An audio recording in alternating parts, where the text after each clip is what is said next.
My sister stole my identity to buy a house, then tried to make me co-sign her credit cards. If you're just tuning in, please don't forget to hit the subscribe button and turn on the notification bell so you never miss an update on this story. Trust me, you won't want to miss what happens next. The phone call started at 3 in the morning. Credit monitoring alerts flooded her inbox like a digital avalanche, each notification more alarming than the last. She stared at her phone's glowing screen, heart hammering against her ribs as unfamiliar account numbers scrolled past her bleary eyes. "This can't be right," she whispered to the empty apartment, her voice cracking in the darkness. Alice Williams had built her credit score meticulously over 7 years. Every payment made on time, every financial decision calculated with the precision of a chess master. At 28, she was finally ready to buy her first home, something that seemed impossible growing up in foster care until she aged out at 18. But now, staring at these alerts, her American dream was crumbling in real time. Someone had opened 3 credit cards in her name. Someone had applied for a mortgage using her social security number. Someone had stolen pieces of her identity like a thief in the night, leaving digital fingerprints across her carefully constructed financial life. Her hands trembled as she called the credit monitoring service.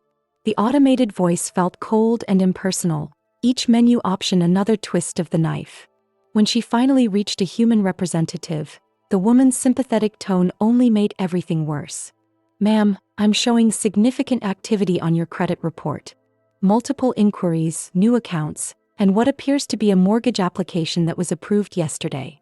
The room spun. Yesterday she'd been planning her future. Today someone had already stolen it. The representative continued talking, but Alice's mind was racing through possibilities. Who had access to her personal information? Who would betray her trust so completely? As dawn broke through her bedroom window, painting everything in shades of uncertainty, Alice realized this was just the beginning of a nightmare she never saw coming. Alice's fingers moved across her laptop keyboard with desperate urgency, pulling credit reports from all 3 bureaus.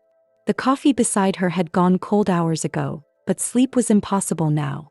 Each document revealed another layer of deception that made her stomach churn. A mortgage for $347,000. 3 credit cards maxed out within days of being opened. A car loan for a luxury vehicle she'd never seen. The thief hadn't just stolen her identity. They'd destroyed her financial future with surgical precision. Her phone buzzed. Isaac, her boyfriend of 2 years, had been texting worried messages since she'd canceled their dinner plans. She couldn't face explaining this catastrophe yet. Not until she understood what was happening. The mortgage paperwork made her blood run cold. The address was local, just 20 minutes from her apartment. Someone was living in a house they'd bought with her stolen identity, probably sleeping peacefully while she descended into financial hell. She called the mortgage company, her voice steady despite the chaos in her chest. "I need to speak with someone about fraudulent activity on account number 4478-9921-3367. One moment, please." Hold music filled her ear, some generic jazz that felt mocking under the circumstances. "Ms. Williams, I see you've called about your mortgage. How can I help you today?" "That's not my mortgage. Someone stole my identity and..." "Ma'am, I'm looking at the application. You provided employment verification, bank statements, and your social security card. The signature matches our records." Alice's heart stopped. They had her signature. This wasn't some random scammer who'd found her information online. This was someone who knew her well enough to forge her handwriting, someone who had access to her personal documents. The realization hit like a physical blow. The betrayal wasn't coming from a stranger in some distant call center. It was coming from someone close enough to touch. Detective Raymond Carter had seen identity theft cases before, but this one felt different. The victim sat across from his desk, documents spread between them like evidence of a war she was losing. Alice Williams had that hollow look he recognized, someone whose world had shifted overnight. "The perpetrator had access to everything," he said, reviewing the paperwork. "Birth certificate, social security card, employment information, even your signature. This isn't random." Alice nodded, her throat tight. She'd been thinking the same thing for 3 sleepless days. "It has to be someone I know. Someone I trust. Let's start with who has access to your personal documents." The list was shorter than she'd expected. Her boyfriend Isaac, but he'd been with her the night the mortgage was approved, working late at his accounting firm. Her stepmother Denise, but they barely spoke anymore. And then there was Jasmine. Jasmine Williams Henderson, her half-sister, born to the same father but different worlds. While Alice had struggled through foster care, Jasmine had grown up in their father's house with every advantage money could buy. They'd reconnected 5 years ago when their father died, bonding over shared grief and the complicated legacy he'd left behind. "My sister has keys to my apartment," Alice admitted, the words feeling like broken glass in her mouth. "I gave them to her when I went out of town last month." Detective Carter wrote something in his notebook. "Any recent conflicts? Money troubles on her end?" Alice thought about Jasmine's increasingly desperate phone calls over the past few months. Her sister's divorce from her wealthy husband had been messy and expensive. She'd mentioned financial problems, but Alice never imagined. "She asked me for a loan a few weeks ago. I told her I was saving for a house." The detective looked up, his expression grim. "We need to pay your sister a visit." The house stood like a monument to betrayal in the quiet suburban neighborhood. Alice stared at the pristine lawn, the new black SUV in the driveway, the welcome mat that probably cost more than her monthly rent. This was the life someone had built with her stolen identity. Detective Carter knocked on the door while Alice's hands shook in her coat pockets. When the door opened, her world collapsed entirely. "Alice, what are you doing here?" Jasmine's face cycled through confusion, surprise, and something that looked suspiciously like guilt. She was wearing expensive clothes, her hair freshly styled, looking nothing like the desperate woman who'd begged for money weeks ago. "We need to talk," Detective Carter said, showing his badge. "About mortgage fraud and identity theft." Jasmine's facade cracked immediately. Her perfect composure melted into panic, and for a moment, Alice saw her sister clearly for the first time in years. Not the successful real estate agent she claimed to be. Not the put-together woman who'd seemed to have everything figured out. Just a desperate person who destroyed her own sister to save herself. "I can explain," Jasmine said, stepping aside to let them in. The house was beautiful. Hardwood floors, granite countertops, everything Alice had dreamed of having someday. Except it was all built on lies and stolen dreams. $347,000, Detective Carter said, settling into an expensive-looking chair. "That's what you stole from your sister's future." Jasmine collapsed onto the couch, her hands covering her face. "My divorce. David cleaned me out. I lost everything. I needed a place to live, needed to rebuild my credit, and Alice's was perfect. I thought I could fix everything before she found out." Alice felt something break inside her chest. "You thought you could steal my entire life and I wouldn't notice?" The betrayal was complete now, laid bare in this stolen house with its stolen furniture and stolen dreams. "There's more." Jasmine's voice was barely a whisper, her hands still covering her face like a shield against the devastation she'd caused. "The credit cards, the car loan. I needed capital to get my real estate business back on track. I thought if I could just make a few big sales, I could pay everything back before you noticed." Detective Carter pulled out his notebook, pen ready. "How long has this been going on?" 6 months. The admission hung in the air like a toxic cloud. "Maybe 7. Alice felt the room spinning. While she'd been planning her future, celebrating small victories, saving every penny for her dream house, Jasmine had been systematically destroying her credit, her trust, her entire financial life. "The employment verification," Carter continued. "You impersonated her at her job?" Jasmine nodded miserably. "I called them pretending to be Alice, said I needed copies of my pay stubs sent to a different address for apartment hunting. They didn't question it." The pieces were falling into place with sickening clarity. Jasmine had used her knowledge of Alice's life, her access to personal information, her own sister's trust to commit the perfect crime. Except it wasn't perfect anymore. "Pie car," Alice realized suddenly. "That red sedan you've been driving. You said you were borrowing it from a friend." "I bought it with your identity," Jasmine confirmed. "The payments are automatically deducted from one of the credit cards I opened." The betrayal had layers, each one deeper than the last. Alice thought about all the time she'd worried about her sister, all the evenings they'd spent together, all the moments when Jasmine had looked her in the eye and lied with practiced ease. "You sat in my apartment," Alice said, her voice growing stronger with anger. Ate my food, let me comfort you about your divorce while you were actively destroying my life. Jasmine finally looked up, tears streaming down her face, but it was too late for crying now.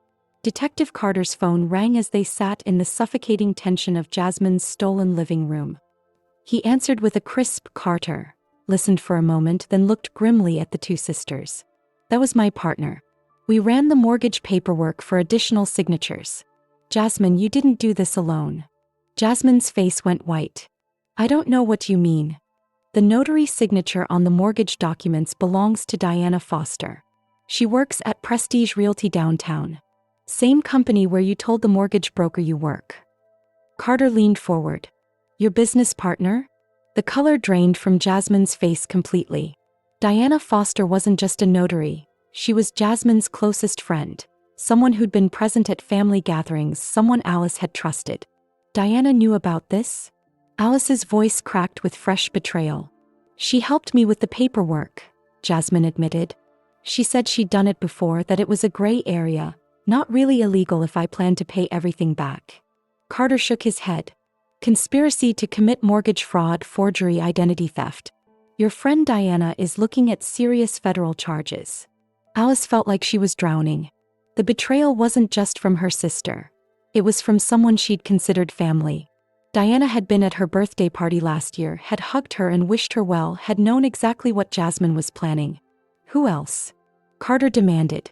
Who else was involved? Jasmine's silence stretched too long, confirming Alice's worst fears. This wasn't a desperate act by one person. It was a calculated conspiracy involving multiple people she'd trusted, people who'd smiled to her face while systematically destroying her life. I need names, Jasmine. Every person who helped you steal your sister's identity.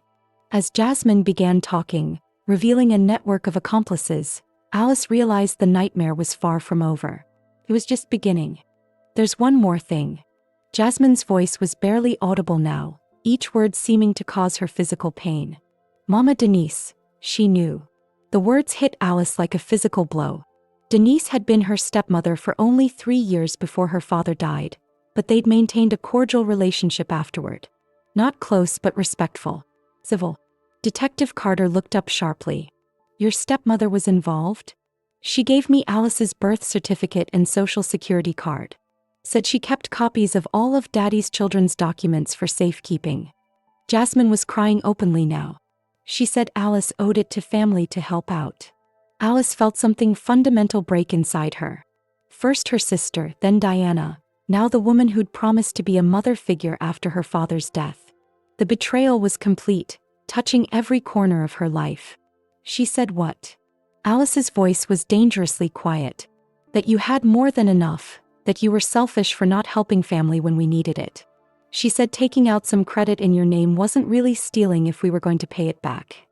The logic was twisted, poisonous, and suddenly Alice understood why Jasmine had felt justified in destroying her life. Denise had provided both the means and the moral framework for the betrayal. Your stepmother lives where? Carter asked, already reaching for his phone. 20 minutes from here, Alice answered automatically, her mind reeling. She thought about Denise's recent calls, always asking about her job, her salary, her savings. Information gathering disguised as family interest. We're going to need to speak with her, Carter said. This conspiracy is bigger than I initially thought. As they prepared to leave the stolen house, Alice realized she wasn't just the victim of identity theft. She was the victim of a family that had decided her dreams were less important than their desperation. The people who should have protected her had sold her future to the highest bidder. The betrayal was complete, but the reckoning was just beginning. Denise's apartment smelled like vanilla candles and deception. She answered the door in a silk robe, her expression shifting from confusion to fear when she saw Detective Carter's badge. Behind her, the living room was filled with new furniture, expensive decorations, and what looked like the lifestyle of someone living well beyond her means. Denise Williams, Carter said formally, we need to discuss your involvement in the identity theft of Alice Williams. I don't know what you're talking about, Denise replied, but her hand trembled on the doorframe. Your stepdaughter's birth certificate, social security card, and personal information were used to commit mortgage fraud. Jasmine tells us you provided these documents. Alice watched her stepmother's face carefully, looking for the woman who'd comforted her at her father's funeral, who'd promised to be there for his children. That woman was gone, replaced by someone who'd calculated the value of betrayal and found it acceptable. Jasmine needed help, Denise said finally, letting them into the apartment. She was about to be homeless. He had good credit, a stable job. It seemed temporary. Temporary. Alice's voice rose. You helped her steal my identity for months. How is that temporary? The apartment revealed more evidence of the conspiracy's success. New electronics, expensive clothes still in shopping bags, jewelry that sparkled with guilt. Denise had profited from her stepdaughter's stolen identity, living comfortably while Alice's credit score plummeted. I got $10,000 for providing the documents, Denise admitted when Carter pressed her. Jasmine said it was like a finder's fee, that everyone would benefit in the end. The casual way she mentioned the money made Alice sick. Her stepmother had literally sold her identity for $10,000, pricing her dreams at less than a used car. Who else knew about this arrangement? Carter asked. Denise's hesitation told them everything they needed to know. The conspiracy had more tentacles, more people who'd decided Alice's future was negotiable. My nephew Jerome worked at the credit bureau, Denise continued, each revelation adding another layer to the betrayal. He helped suppress the initial fraud alerts, gave us a 2-week window before you'd be notified. Alice felt the ground shifting beneath her. Jerome had been at her father's funeral, had shaken her hand and offered condolences. He'd used his position at the credit bureau to facilitate her financial destruction. Detective Carter was writing furiously now, mapping out a conspiracy that reached deeper than anyone had imagined. Anyone else? Jasmine's ex-husband David, Denise said reluctantly. He knew about the plan. Said if Jasmine could rebuild her credit and get back on her feet, maybe they could work things out. The web was getting larger, more complex. David Henderson, the wealthy businessman who'd left Jasmine with nothing, had been an accomplice in destroying Alice's credit so his ex-wife could rebuild her own. The irony was sickening. He provided the initial down payment for the house, Denise explained. $50,000 with the understanding that Jasmine would pay him back once she got established. Alice realized she wasn't just dealing with identity theft anymore. This was organized financial fraud involving at least 6 people, all of whom had decided her dreams were acceptable collateral damage for their problems. The car dealership, Carter said, checking his notes. Someone there had to be involved to process a loan with forged documents. Denise nodded miserably. Diana's boyfriend works in their finance department. He expedited the approval process, didn't ask too many questions about the documentation. 7 people. 7 people had conspired to steal her identity, destroy her credit, and rob her future. As Carter called for additional officers, Alice realized this wasn't just a family betrayal anymore. It was a criminal enterprise that had used her as raw material for their success. The investigation was expanding, but so was her determination to see every single person involved pay for what they'd done. The arrests began at dawn. Alice watched from Detective Carter's car as officers surrounded Denise's apartment building, the morning light casting long shadows across a scene that felt surreal. Her stepmother emerged in handcuffs, head down, the silk robe replaced by an orange jumpsuit that matched her shame. 7 arrests total, Carter reported as they drove to the courthouse. This might be the largest identity theft conspiracy I've worked. But for Alice, the numbers felt personal. 7 people had looked at her life and decided it was worth stealing. 7 people had calculated that her dreams were less important than their immediate needs. Her phone buzzed constantly. Isaac, her boyfriend, had been trying to reach her since the arrests made the local news. Her co-workers were calling with questions. Her life was becoming public spectacle, another layer of violation added to the original betrayal. At the courthouse, she came face to face with the entire conspiracy. Jasmine, Diana, Jerome, David, Denise, and 2 others she barely recognized from the car dealership. They sat in shackles, a lineup of people who'd dismantled her future with methodical precision. The prosecution is offering plea deals, the district attorney explained during their meeting. Your cooperation in testifying could result in reduced sentences for some of the defendants. Alice looked at her sister through the courtroom glass, seeing a stranger where family used to be.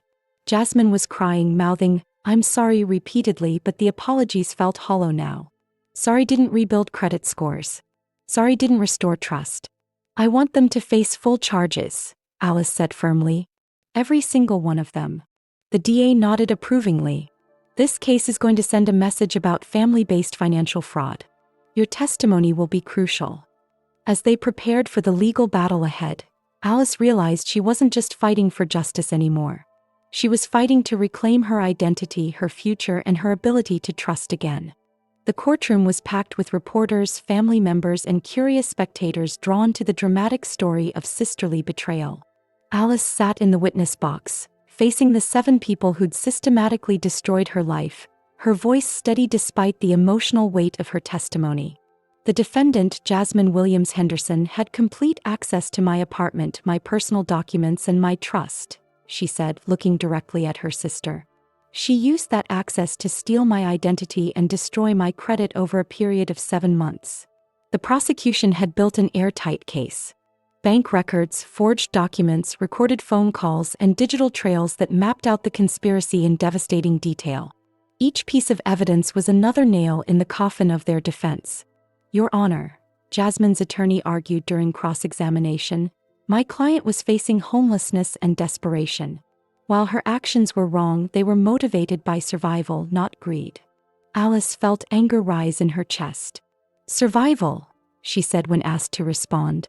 Living in a $300,000 house isn't survival. Buying luxury cars and expensive furniture isn't survival. They lived lavishly while destroying my future. The defense attorneys tried various strategies. Temporary insanity, financial desperation, family loyalty gone wrong. But the evidence was overwhelming, and the conspiracy was too well organized to claim impulsive behavior. Diana Foster's testimony was particularly damaging. Under oath, she revealed how they'd celebrated their successful fraud, how they'd planned to expand the scheme to target other family members, how they'd discussed ways to cover their tracks for years. We thought we were untouchable, Diana admitted. Alice trusted us completely. We used that trust as a weapon against her. When David Henderson took the stand, his testimony revealed the true scope of their calculations. They hadn't just stolen her identity. They'd mapped out her entire financial life, analyzing her income, her spending habits, her credit limits to maximize their theft. The trial lasted 2 weeks, but the verdict was swift and decisive. Guilty on all charges. Judge Martinez's voice echoed through the courtroom as she read the verdicts for all 7 defendants. The conspiracy that had destroyed Alice's life was finally facing consequences, but the damage felt permanent. Jasmine received 8 years in federal prison. Denise got 6 years. Diana and Jerome each received 5 years. David Henderson, despite his cooperation, got 4 years. The 2 car dealership employees received 2 years each and substantial fines. These sentences reflect the serious breach of trust and the calculated nature of this conspiracy, Judge Martinez explained.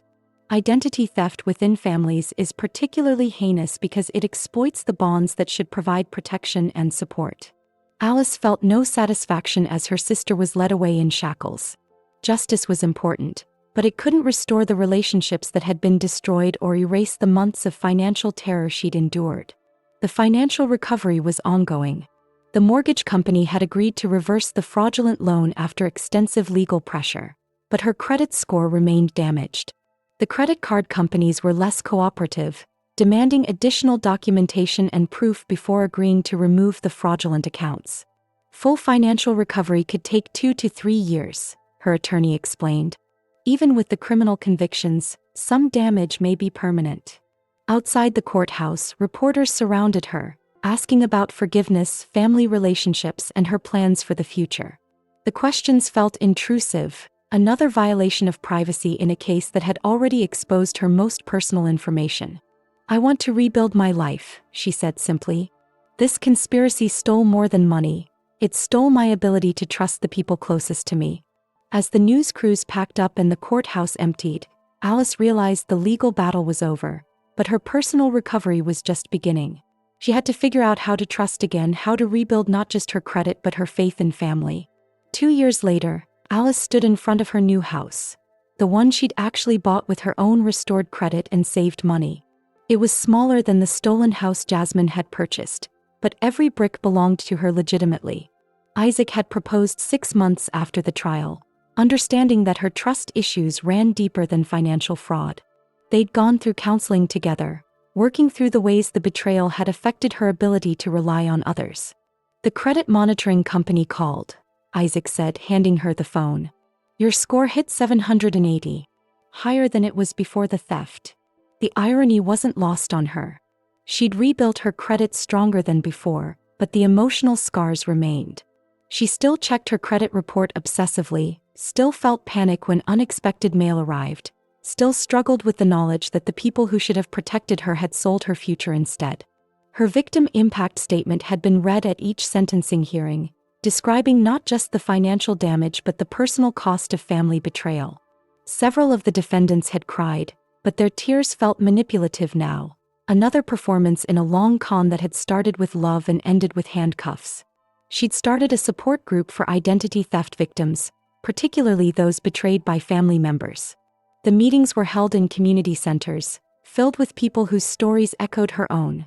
Trust destroyed by those closest to them, financial futures stolen by people who claimed to love them. The hardest part, she told the group during one meeting, isn't rebuilding your credit. It's rebuilding your ability to believe in people again. Jasmine had written letters from prison, asking for forgiveness, explaining her desperation, requesting visits. Alice kept them unopened in a box, not ready to confront that relationship yet. Maybe someday, but not today. She'd learned that healing wasn't linear, that justice wasn't the same as closure, and that family could be both a source of strength and devastating betrayal. But she'd also learned she was stronger than she'd known, capable of surviving the unthinkable and building something better from the ruins of trust. Standing in her legitimately owned home, credit restored and future secure, Alice realized she'd won more than a legal victory. She'd reclaimed her identity, her dreams, and her life from people who'd tried to steal all three. The betrayal would always be part of her story, but it was no longer the ending.